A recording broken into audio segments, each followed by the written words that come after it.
Ask Mike, brought to you by the Stadium Shop on Razorback in Fayetteville. Happy Monday, everybody. It's another edition of Ask Mike. Courtney Mims alongside Mike Irwin. Mike, we're going to get pretty exciting in this show. Pretty hot. Yeah, you're going to get mad, I think. I think I will. I already know. Some anger. Angry Courtney. Angry Courtney. It's going to be because we're going to talk all about what people want to know about, which is the situation going on at Alabama right now. So let's dive right into that. Our first question is from Clayton Looper, who asks, what's your take on Alabama coach Nate Oates' failure to act in any meaningful way into what was obviously a very serious situation with its basketball program? You know, what they're doing is taking this classic defense, which you don't see very often, honestly, in college sports, but you do see it from time to time, and which is, well, the athlete in question was not charged with a crime, therefore we can't punish him because what are we going to do? He might turn around and sue us. I mean, this line of thinking is just strange because there are all kinds of disciplinary issues that coaches handle all the time that don't involve somebody actually committing a crime. And guys are suspended, kicked off teams for things that aren't criminal offenses. And what you got here is a situation very simply where Brandon Miller, if he gets this text message at midnight or whenever it was from one of his teammates saying, hey, I left my gun in your car and I need my gun because there's some stuff going on here and I need my gun.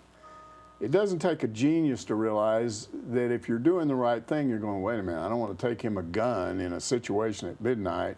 I don't know what he's doing with that, but I'm going to leave the gun at my apartment and I'm going to go get him and get him away from that situation. Instead, he drove over there.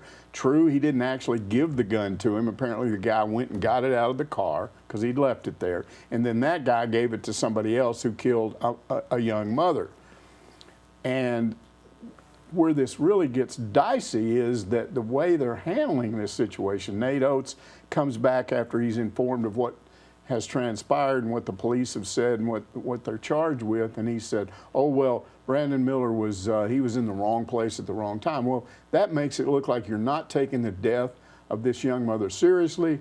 Her family is all mad. Then he comes back and has to apologize. And then it gets even worse when they do this. They find out you're doing this ceremonial pat down, like the police are patting you down before every game. And nobody has enough sense after this situation happens to stop doing that. And then Nate Oates has to come back a second time and go, well, I wasn't aware of that, but believe me, that's being dealt with. And the whole time he's in these press conferences, he's kind of tugging at his collar and his eyeballs are rolling around. And he looks like a guy that's looking off camera, you know, for cues from somebody, you know, say this, don't say that. It's just a really, really bad look.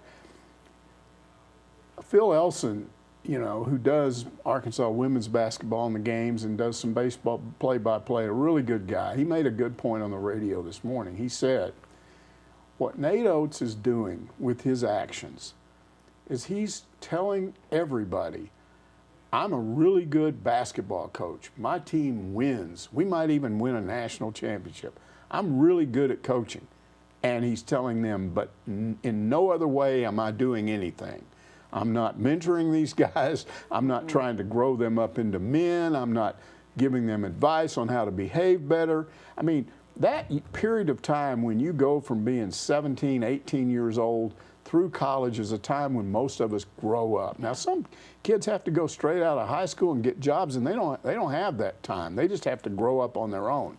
But I've always felt like college gives you a chance to learn lessons. I know I sure did. I mean, when I was a senior, I wasn't nearly as dumb as I was. I still remember the first time I was at a party and a buddy of mine who I grew up with said, hey, we better go back. It's like midnight. Or no, I think I said that to him. I said, it's midnight. We got to go back to the dorm. And he said, why? And I said, well, my mom's got a curfew at midnight. And he goes, your mom is nowhere around. This was the pre-cell phone days. She had no clue where I was. There's no way she would ever know what I was doing. But that's how clueless I was. And then when he said that, I went, oh, yeah, we can do whatever we want. And when you realize you've got no constraints, if you're not on a team like these guys are, you just do whatever you want for a while, and then you learn through the school of hard knocks, whoa, that's kind of a bad idea. Yeah. Well, that's what a coach is supposed to do with these guys. If you're Nate Oates and you're I don't care about any of that, but boy, I'll sure coach you to be a winning basketball player, what do you get out of it when it's all said and done? What do people say about you when you retire? And then the other thing with this is how bad, it just makes the whole school. I never had any bad feelings about the way Alabama does things. I didn't feel like their fans were particularly weird. All teams have weird people on the internet, but I never felt like they were particularly bad. The school was bad. There's nobody associated with that program in any capacity that seems to be making any sense right now. It's like they're all just defending everybody. Everybody. Everybody, and their fans are going nutso. And I know that, you know, if you step up and on the internet say anything about this, they're going to come after you too. They went after Clay Travis, who's been kind of the leader on this. He's been basically saying for a couple of weeks now, this is a really bad look, people. Yeah. And they just are all over him, threatening to beat him up if he ever comes on campus. But then you got accused of being mini Clay Travis. Clay Travis, which is hilarious. So what's the experience from your standpoint? Well, yeah, I put out on social media and got a lot of Arkansas fans who agreed with what I was saying. A lot of Tennessee fans, all over the SEC, people agreeing with what I was saying, that I didn't like the pat down. I just didn't think that they continued that. It just was not a good look. It just looked like they were mocking the situation, and it just didn't look very good for anybody. Hey, Brandon Miller, Nate Oates, the university, you know, it just didn't look good. And they came at me in all different ways. Clay Travis Jr., they said, you're crazy. Like, how can you call yourself a journalist when you don't look into the situation? Brought up the Florida thing with Hernandez when you were not even there. Well, they said, oh, this is funny coming from a person who graduated from the University of Florida, you know, with Hernandez. And I said, what are you talking about? If you went back on my Twitter page years, Mike, you would have to go back years to see that I said, hey, Florida needs to take some accountability for what happened here. And they did. My first day on campus, they ripped up his brick. And I said, hey, that was awesome. Good job on taking some responsibility. But Alabama isn't doing that right now. Nobody is stepping up and taking any responsibility for the situation. And I've grown up around basketball my whole life. I have a dad who's a coach, and he says it's a privilege to be a student athlete. It's a privilege. It's not a right. It's a privilege, Mike. And you know that just as good as anybody else. And I just don't see how nobody is saying, yep, we have to take some accountability. There have been a few things like this, or at least similar, like the whole situation at Baylor with Art Briles, where the school itself was trying to cover up for some rapes on campus. Yeah. But he ended up getting fired over that too. I mean, and we don't know what the ultimate outcome of this is, but this isn't the typical problem you have where you would suspend a player, like DUI, fighting, theft, all these things that coaches suspend players for. And he's not being charged, but we're still talking about a situation where a young woman got murdered, and he did drive the weapon that was used in the murder to the scene. He drove it there.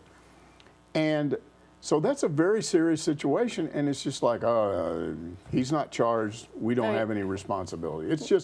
It's one of the weirdest things I've ever seen. That's ridiculous, because you can sit out a player for much less. I saw on Twitter this afternoon that Darius Miles sat out last year in the Tennessee game. Why? Because he had poor practice habits. So you can sit a player out for poor practice habits, and you can't sit a player out for this situation? Right. This is much more serious. Anyways. They're really looking bad on this. They look terrible, but we have way more questions about this situation, so we're going to continue them. Slady Bravens wants to know. What's that up name. With that name? I like it. Brady Slavens.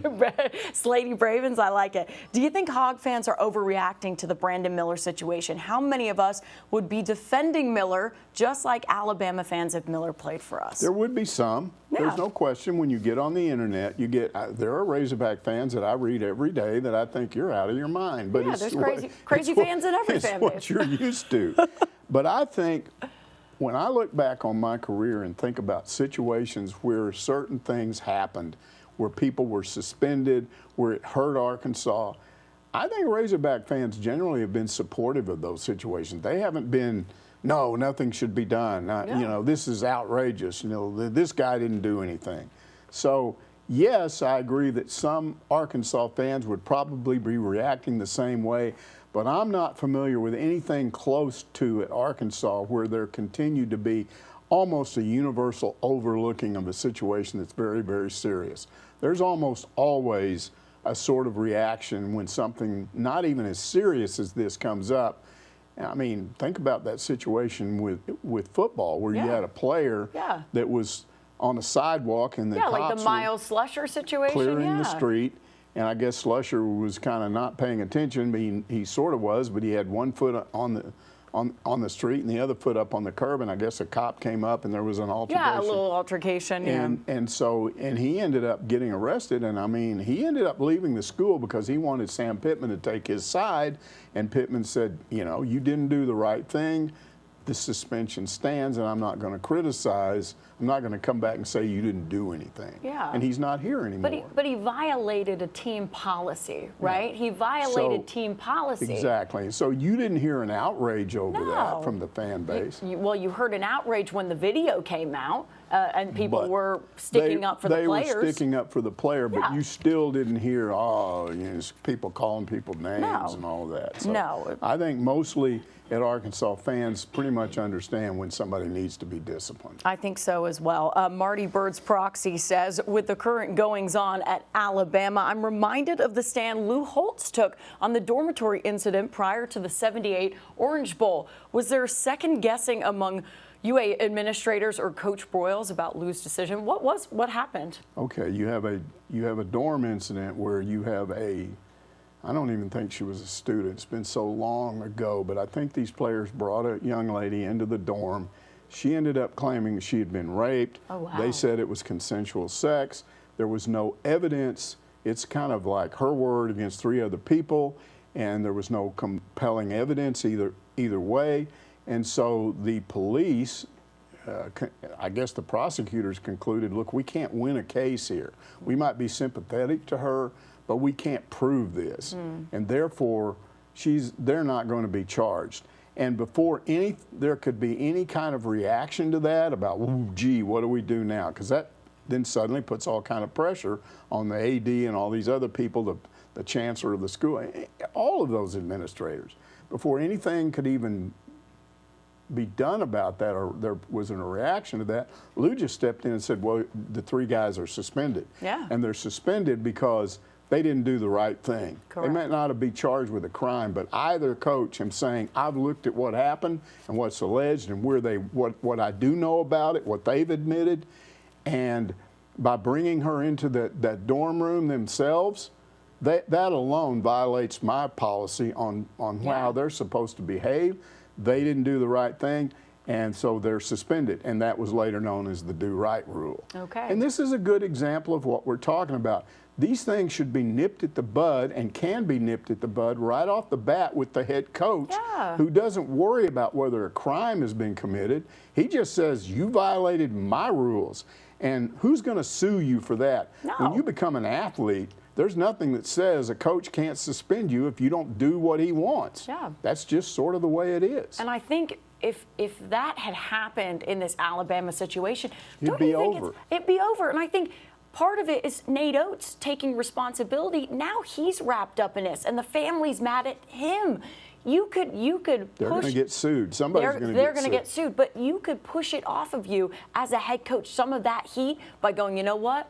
We're suspending him for a few games or indefinitely or whatever you decide as the right thing to do. Exactly. But then you don't get as much heat, right? I mean, you don't. Right. At what point do you want to still be a head coach, right? Because at some point, it's going to come back to him. I really do think that. What usually happens in situations like this is they don't do anything at the time, but then when you start not winning as many games as you used to win, then all of a sudden you're in trouble. Well, that's how it always happens, Mikey. That's how it always happens. Razor Alex 88 has a great take on this whole situation. I'm encouraged that our head hogs, Sam Pittman, Musselman, DVH, and others seem to have a strong morality compass. I would not be surprised to see if Alabama gets handed some kind of sanctions with how poorly they're they're handling their crap storm of a situation. This is where I disagree because Okay. I don't think the SEC or the NCAA is going to do anything about this. Yeah. They don't have a history. If you don't break their rules, they're not going to get in and do something to you. What they assume, what the conferences assume, what the NCAA assumes is that coaches and administrators at a school have a right to handle their own discipline. We're not going to tell them what to do. So I don't think they're going to step in. It's just going to be Alabama looking bad. And they're going to continue to say, we don't care what you think, because that's the message they're sending. The whole college football world can be against us, but we're cool. We didn't do anything wrong. You're the ones that are wrong. Yeah, So that's where it stands. I think you're right on that. I don't think they're going to do anything to them. No, I think you're exactly right on that, because every school has their own student-athlete conduct policy. Different coaches run their teams differently. But I do like the beginning part about saying that our coaches have a strong morality compass, because we have seen that with different ways. And it's not just Arkansas. Most schools, this would not happen. Exactly. I feel confident in saying that. I think so as well. Lanny asked, did you think Arkansas was going to beat Alabama? I didn't. Winning a game like that at home or on a neutral site is not the same as beating a team that good on their own home court. Still, we almost pulled it off. But once again, bad free throw shooting cost us a game. What's the answer, Mike? Well, on the free throw thing, I mean, I don't know. Some people will tell you you don't become a better shooter. I don't agree with that. I think there are things you can do. This is not an every game problem. It's a periodic issue. Now, I've seen basketball coaches do a number of things. Well, it's a mental thing. Well, sometimes. One coach that I was familiar with in high school, what he used to do was he said when you're missing free throws, it's usually in the second half because you're tired. So he'd run his guys all over the place, run them 10 laps around, get them all exhausted, and then make them shoot free throws when they were tired and get them used to doing that. The whole nervous thing, you don't shoot as well when there's a lot of pressure, because it's easier to hit a free throw when you're up by 20 than it is when this could be the difference in winning or losing a game. So what other coaches that I've been around would do is they would take their players, all the guys on the team, and they'd make them take turns shooting free throws. And every time you missed a free throw, you had to run. Yeah. So now there's the pressure of your teammates. They're going to be mad at you if you miss this free throw. Yeah, because everybody has to run. And then you make everybody do that, and they all have to make 10 free throws or 5 in a row or whatever, and you get down to the end and they've been running for hours, and you got this one clown and he's got to he gets to the end, and that's the ultimate pressure, and he misses, and we're running again, and you got to stay there so there's ways that you can do this. I'm not about to get into what Musselman does or whatever. The guy's a successful coach. I'm sure he's got his own way of handling. He does something like that. He talked about it. Okay, he does a drill like that. So he's doing the best he can with that. Yes, it is an issue, but that's not the only. He did say that's cost him the game. That's not the only thing that cost him the game. Look, there were some issues there. First of all, you have to acknowledge how good Alabama is. You're not playing. This is not going to Mississippi State and having a problem with them on the road. This is the number 2 team in the country, a team that's been number 1 at various times. They're really good. And so when you have issues in a game, it's not surprising that a lot of it has to do with them, not just you. For instance, you can look at the fact that what happened in this game is Arkansas got outscored big time in terms of in the paint. Bama scored over 50 points in the game. Arkansas scored a little bit over 30, so there's a huge difference there. That's Arkansas's general way of scoring points. We've talked about it over and over again. They can't be sitting around shooting a lot of jump shots. They have to work the ball inside. Yeah. Well, those guys are good. They can defend you when you go. And we saw Anthony Black over and over again try to go in for those layups he usually makes. They just smothered him. So you got to give them credit for the defense they played. The good news is that Arkansas had 3 guards that combined for 63 points, mostly shooting the ball. Yeah. So the shooting problems that this team has had, this is the impact of Nick Smith Jr. Those people who just a few weeks ago were saying Arkansas doesn't need him, he's disrupting the chemistry, give me a break. This guy is the biggest difference in the last few games, and he's getting better and better as we go along. And he's a guy that can score on short jump shots, longer jump shots, three-pointers, and other guys are starting to step up around him. The problem in this game was Black didn't play well. I think he only had 7 points, something like that. Yeah, but he also got into foul trouble early on. He got into foul trouble. I don't think it's going to be from here on out a consistent problem that because Nick Smith Jr. is scoring 20 points, Black has got to go downhill. They've got to get to where they're in sync too. And I also think you're not going to see many games in which the three big guys score a total of like 5 points or whatever it was. Yeah. Those were the real reasons they got beat. And some of it was a lack of offense in the second half because of the way Alabama was playing. You've got people saying, oh, now they're back in a bad situation again. They might not make. Don't listen to those people. Your net numbers, which is the committee looks heavily at that, they can't fall enough with their net numbers. With they're the like last 15th right now. Yeah, with the teams they have left to play, Tennessee and Kentucky. There's no way your net falls enough where you're not going to get in. So they're going to get in. And then it's how they play on a neutral floor. And Arkansas does not have a history this year of playing bad in neutral situations. Yeah. So I think the future is good for this basketball program. The biggest development that's happened in the last few weeks is Nick Smith Jr. and how he continues to look better and better every game. Razorback fans need to be breathing a sigh of relief over the fact that he's now back because he is changing the way this team attacks certain situations. If they didn't have him in that Alabama game, they would have gotten crushed, I'm telling you, because he dealt with the fact that they were smothering Arkansas's inside efforts. And he also helped them at the end climb back and, right at the end. give them a chance. They really to had a win chance to tie it at the end. Yeah. I mean, nobody thought that was possible with 2 minutes to go. No, absolutely not. 10 Years of Hell asks, with the way Devo plays defense, and if he continues to improve his shooting from the three-point line, does he have a shot at making an NBA roster? I was talking with you about this the other day, wasn't I? You know, the average person that you're talking to that knows a lot about NBA basketball would probably say they see Devo at best as a G League guy that might play a few games on the NBA level, but mostly he's going to be in the G Leagues, and at some point he wants to go to Europe and make some money. That's his future. I think if he could consistently play the way he did against Alabama, which is play great defense on a really good player, and score in the 20s too, that's an unbeatable combination. It's up to him. He has come a long way from where we saw him as a freshman and sophomore.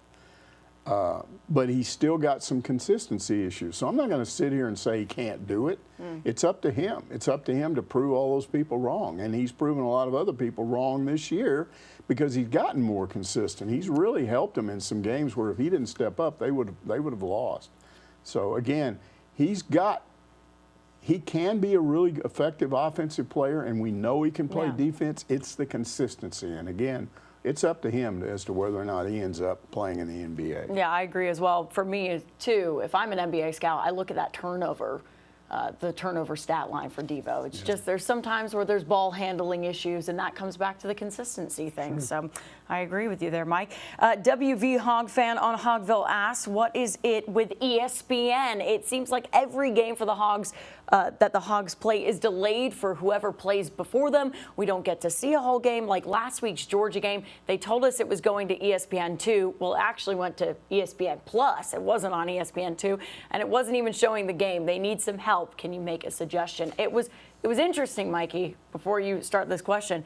We had trouble back here. We couldn't get the feed up. Right. We couldn't get the feed up. I couldn't watch the game back here. Will was shooting it, and I kept texting. I said ESPN Plus is having issues, but they consistently have issues. It's not just this time. They always have issues. So I'll let you answer the question. As far as the initial complaint that these games are often, running over, and therefore they're scheduling games too close to each other. Look. These same people would be the first ones to complain.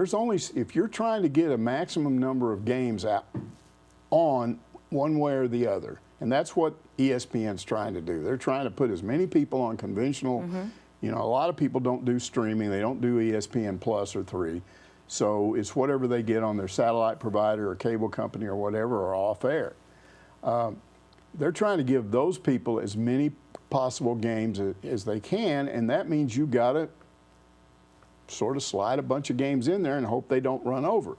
But to me, they've got a good solution if people will pay attention to what the solution is, which is I pay $10 a month and I get ESPN3. And theoretically, that should never be a problem. Now, I'm typically off on Tuesday and Wednesday. Sometimes that varies, but that's usually when I'm off. And Arkansas generally plays basketball game either on Tuesday or Wednesday. Yeah. So I find myself at home wanting to watch the game. And most of the time I can do that even when it runs over, because I simply go to my ESPN app on my television and I find the game and there it is. Right. The problem is it will not, when you click on that, it will not show it to you until they activate it. Yes. And they usually wait until it's obvious that it's not going to, the other game is going to run over to the point where you're going to miss some of the game you want to watch, and then they'll activate it. What happened the other night, and you'd have to work for ESPN to know exactly what happened because I've heard no real explanation. No. Somebody didn't activate it because it never got activated. You had to actually wait until the other game was over, and by that time it was already about halfway through the first half, and Arkansas had a comfortable lead, and so you missed the early part of the game, and everybody missed it. Everybody did, But yeah. that's not typical. They don't do that all the time. That's the only time it's happened to me. It's not the only time it's happened to me.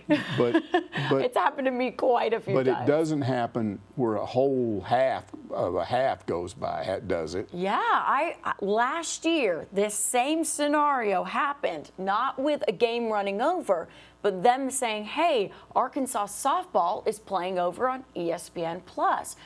Well, every time you clicked on the Arkansas softball logo, it, like you said, wasn't activated. When they activated it, it was UCLA softball. Okay, so well, you didn't know where to get Arkansas Now softball. this has only happened to me once. It's happened to me a That's few the only times. experience I can talk about. But clearly, what's going on here is they don't have their system down pat. No, it's But what bad. I'm telling you, it is a good system if you will take advantage of it Yeah. and if it works, because it can get the most number of games on. Right. And then if your game doesn't start on, if it's supposed to be on ESPN2, but the other game is running over, Yes. then you can go to the app and see the start of your game and then flip over at some point when it goes back. Correct. In theory, that's a really good system. They just apparently don't have it perfected. I just feel like they're not putting enough money into their web Maybe. designers on helping but I out will that say website. this. I love the ESPN app because you can get all kinds of stuff that you never could before. I mean, I can watch women's softball, I Yeah. can watch men's baseball, Yeah. I can watch all kinds of Yeah. stuff that would never be on TV before. So I like the ESPN app, and it's absolutely worth the $10 a month I have to pay for it extra. Yeah. So Yeah. I'm not an ESPN guy. You know, on this show I've complained ad nauseum about all the things I don't like about ESPN, the way they do games, the way their announcers, they put politics into what they're doing.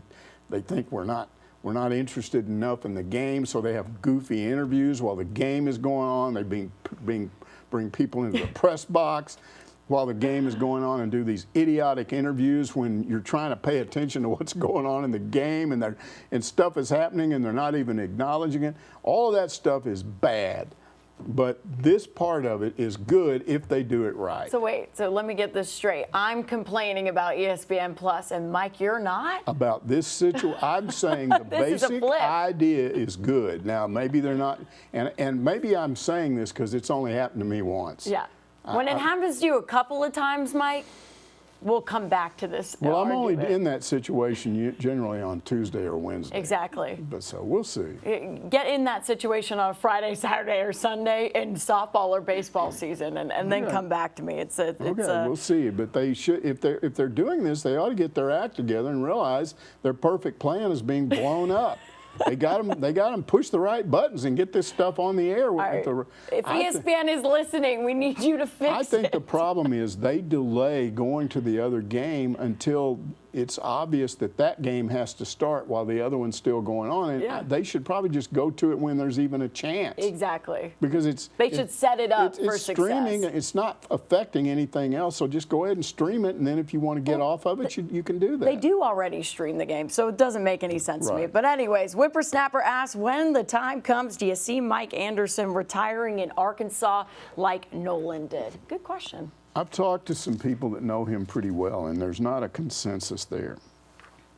But most of them seem to think no. They're not ruling it out. But as somebody said to me, as much as he liked it here, they also fired him here.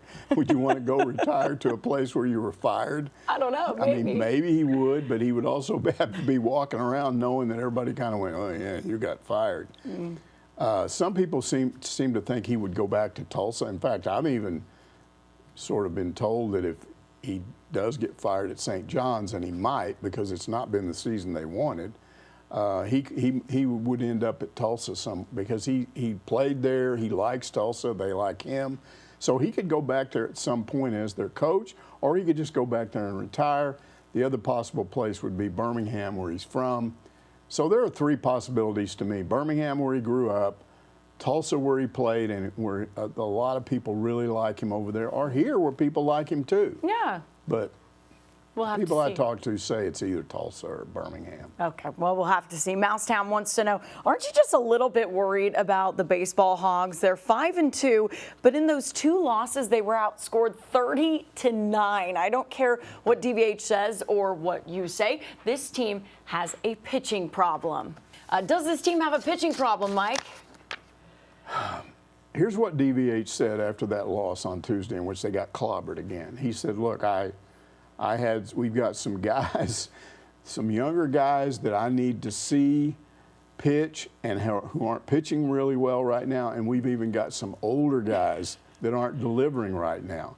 And what I think has happened both in the loss to TCU and in this loss to Eastern Illinois is he put some guys out there on the mound in some difficult situations to see what they would do, and they didn't deliver. So does this mean he's got an issue? Let's take a look at what the good and the bad is. Okay. Okay. Friday starter, this is the good. Friday starter, Hagen Smith, you couldn't ask for anything better. 2 starts, 9 innings of pitching. His ERA is 0, and he has 14 strikeouts.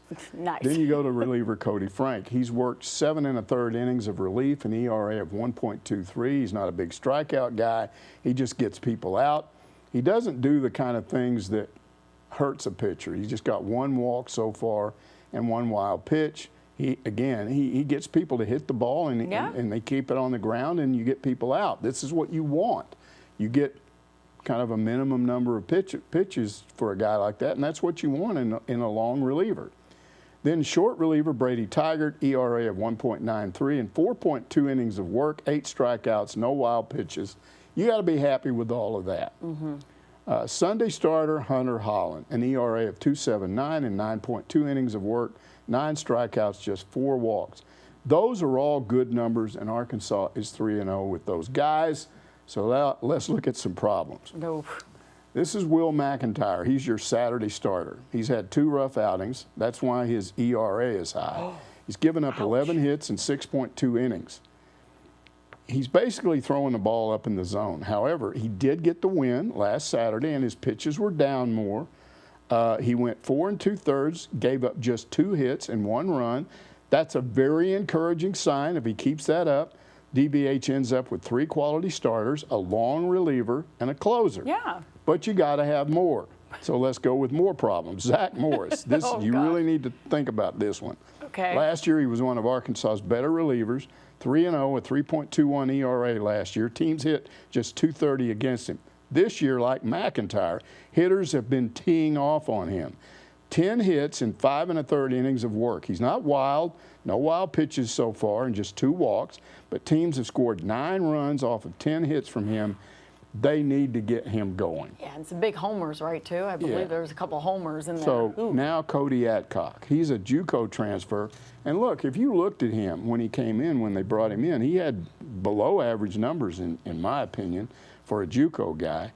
But he had pitched well in 1 inning of relief against Oklahoma State, good. Then he blew up against Eastern Illinois. He does have 6 strikeouts and 3.2 innings, but his ERA, because of that second game, is way up there. Now, there are several freshmen who have all struggled, but to me, one of them is still interesting. Gage Wood out of Batesville, highly rated out of high school. DVH likes him, and here's what I like about him.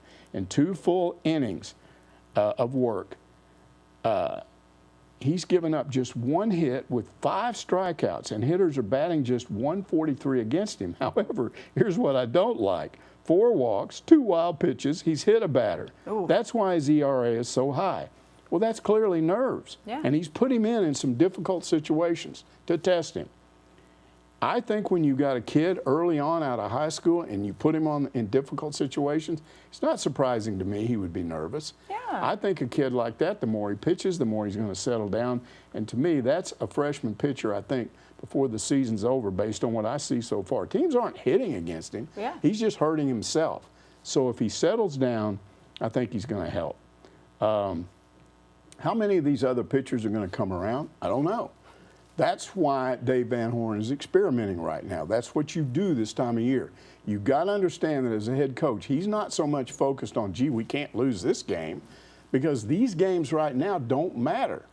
He's trying to get a team ready to play the games that do matter, and he's also experimenting with his batting lineup and different defensive positions.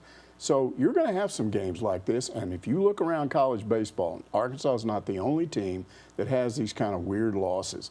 Everybody talks about Tennessee and how awesome they were against Arkansas. They're magnificent. They've had some really, I mean, Florida State, I think, won 2 out of 3 from them over the weekend, yeah, and they had that loss to Missouri. So Arkansas is not the only team that's been inconsistent. Any idea on what the plan for defense would have been had Odom not left for UNLV? As bad as the secondary was, something was going to have to change. See, I don't agree with that, and I've defended Barry Odom a lot on this show. Look, they had a lot of injuries. Everybody overlooked that, and what they also overlooked is the way the secondary improved as the season went along, as he got people healthy and started making adjustments. Look what they did toward the end of the year. They did a tremendous job against 2 really good offensive teams, LSU and Alabama. They almost beat LSU, Ole Miss. Yeah. They would have beaten LSU if, K.J. Jefferson had been available. They'd have won that game easy. They beat Ole Miss. So that defense, and especially that secondary, was playing better at the end of the year. They kind of went backwards a little bit against Missouri. I don't want to sit around and talk about that, but I think there were reasons why that happened. But they were not, in my opinion, in trouble without him. However, I do agree, once he left, Sam Pittman did the right thing. He brought in Travis Williams. And Travis Williams coaches a defense that the fans like, which is more of a 4-man front. Go after the quarterback. Don't play safe back there and drop everybody back because you're getting beat anyway and all this stuff. And then he's got a secondary coach that's used to that kind of coverage, and he's teaching his guys, it doesn't matter how many people you go up front, we're going to be competitive back here. We're on an island, but we're going to be responsible for what we're doing. Now, we're going to have to see if it works. Yeah. But in theory, it's a very different approach from Odom, and fans were mad at Odom. So now you're going to get something different. So it looks like right now the change is positive. Yeah, but I don't agree that it was all going to hell in a handbasket. I know you don't. Came back. I know you don't, Mike. WV Hog fan says, wow, we've had 2 questions from WV Hog fan in the show. My son is a D2 football official. In his meetings, no stoppage of clock after first downs and starting the clock after incomplete passes is not being proposed to speed up the game, but to reduce the number of offensive plays to cut down on injuries. What is your opinion? Well, if that is the real reason that they're proposing this, I would like that more than the whole idea of we've got to speed up the game for the viewers. I mean, Will and I talked about this last week. Oh, yeah. He likes it. I don't. I don't like it either. I think you don't change the basics of a game because you, the fan, are so ADD that you can't sit down and watch a game for 3 hours. I love watching games. If I have to sit and watch, now if it's a boring game, you're going to turn it off anyway. That's just the way it is. Yeah. But an interesting, exciting game, if it went 5 hours, I'd watch it because I like games. And I don't want somebody speeding it up and changing the way it flows and changing the way a game happens and the rules and making all kinds of different things happen just so you can have a few people out there, maybe it's a lot of people, I don't know, who are going, oh, I'm bored, I'm not going to watch this anymore. Fine, turn it off, go do something else. I like it the way it is. So if that's the why they're doing it, I would much prefer, okay, we're doing it to reduce injuries, other than we're doing it because we have all these people that can't stay focused enough to watch a long game. Well, it's not all these people, Mike. I was talking to someone who actually defended some of the changes in time because what they're doing is they're actually losing out on younger viewers right now. Is that young goobers. kids, young goobers, whatever you want to say, Mike. I don't agree with it. If young people don't want to watch this stuff, here's what will happen. You know what will happen when they get older? They will watch it because they will grow out of that, whatever that is that's going on in their head. But they're trying to build that fan base. They're trying to build up the next generation of sports Here's what viewers. I've dealt with my whole life. Young people tend to be a certain way, and everyone freaks out. Oh, if we don't make a change, everybody's going to be this way.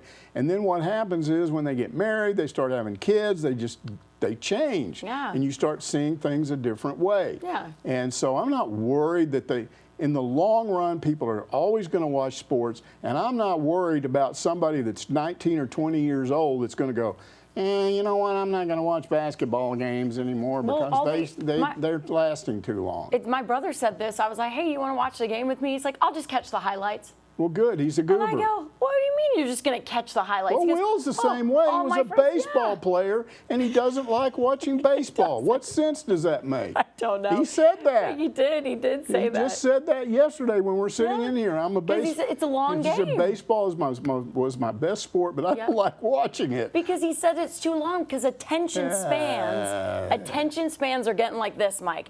They're going like this. It's not going to get that way forever. It will change. You'll be more patient when you get older. Okay, all right. Whatever you think. I think with TikTok I and don't all the things. understand why young people are in such a hurry. They got all kinds of time. When older people don't have as much time, but we don't care. But you're going to spend it watching the baseball or football game or basketball game. Of all sports because I like watching stuff. Hey.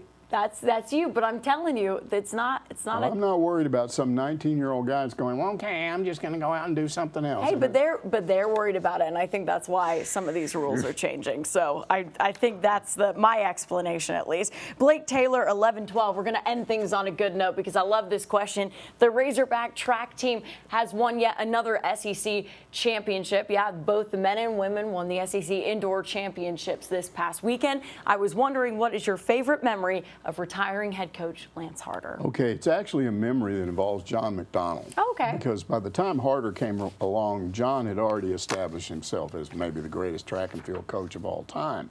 And now you've got this new guy comes in to coach the women. And so he'd been here, I don't know, Harder had been here maybe a year or whatever. And I just decided one day to ask John what he thought of Harder. And John would always talk to me and give me he knew I wasn't going to go out. John McDonald says Harder's no good. He knew I wasn't going to do that. So I trusted him to give me the straight answer. And he couldn't say enough about how good he thought the women were going to get. He was absolutely convinced that they were eventually going to become what they've become. He could see it down the road. So that is one of my favorite memories. Now, I never asked him why. But I think he saw some things.